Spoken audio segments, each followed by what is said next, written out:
Okey, pelajaran kita hari ini adalah berkaitan reka bentuk dan teknologi. Assalamualaikum dan salam sejahtera. Okey, dalam video ini Cikgu Aiman akan menerangkan berkenaan teknologi pertanian. Okey, pelajaran kita hari ini ialah reka bentuk dan teknologi. Okey, dalam reka bentuk dan teknologi, tajuk yang kedua iaitu teknologi pertanian, dan tajuk dia dalam 5.2 kita akan belajar tentang menanam secara hidroponik. Dan kemudian pada akhir pembelajaran ini kita akan tahu apa itu hidroponik. Baik. Untuk tajuk kita pada hari ini, persoalannya iaitu apa itu hidroponik. Hidroponik adalah merupakan satu proses menanam tanaman tanpa menggunakan tanah. Kan nampak pelik kan? Macam mana pokok tapi dia tak ada menggunakan tanah. Nama dia hidroponik. Okey, nanti kita akan terang berkenaan perkara ini. Pertama sekali, persoalannya yang kedua iaitu kenapa perlu menanam secara hidroponik. Okey. So yang pertama ialah untuk faktornya adalah kekurangan kawasan tanaman. So kalau seseorang hendak menanam tetapi kawasan persekitarannya sangat terhad, jadi solusinya kita boleh gunakan hidroponik. Okey, yang kedua pula ialah kerana kurangnya tenaga kerja. Okey. Baik, so kita akan seterusnya masuk ke slide yang ketiga. Apa itu kelebihan hidroponik?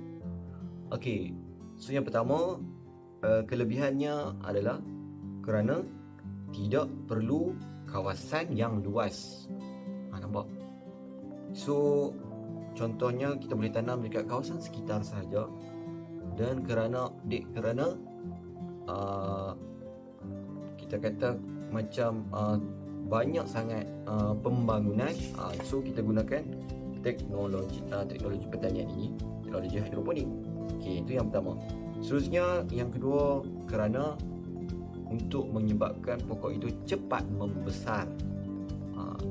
Okey, baik. So yang ketiga pula ialah untuk jimat air yang banyak. Seterusnya untuk mendapatkan hasil yang tinggi. Dan last sekali, yang ni yang tujuan utama kita buat hidroponik. Last sekali iaitu kurang diserang penyakit. Okey, baik. So kita akan masuk ke dalam slide kita yang seterusnya. Apa itu kekurangan bagi tanaman secara hidroponik? Okey, yang pertama kita katakan ialah kos yang tinggi.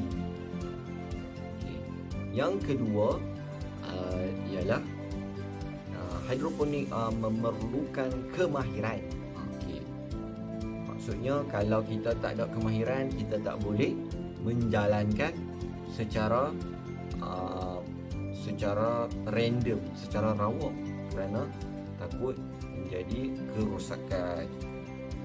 Yang ketiga ialah jenis tanaman yang terhad.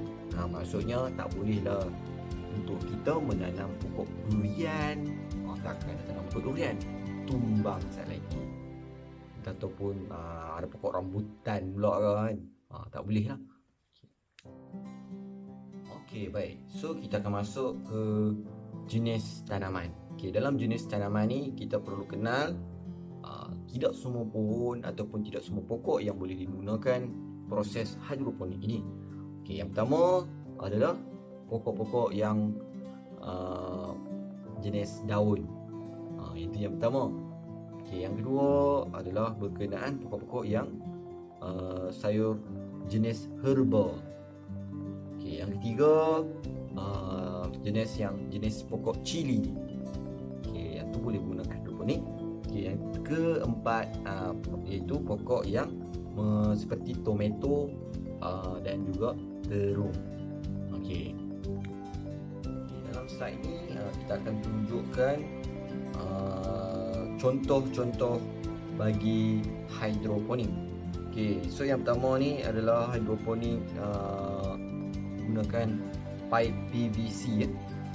Yang ni yang untuk industri, yang cleaning industri selalu kita pakai.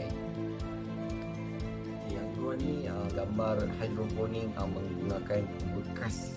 Bekas yang mana bekas ni kebiasaannya lah kita nampak ada jual di kawasan ataupun di kawasan sekitar kita. Baik, terima kasih.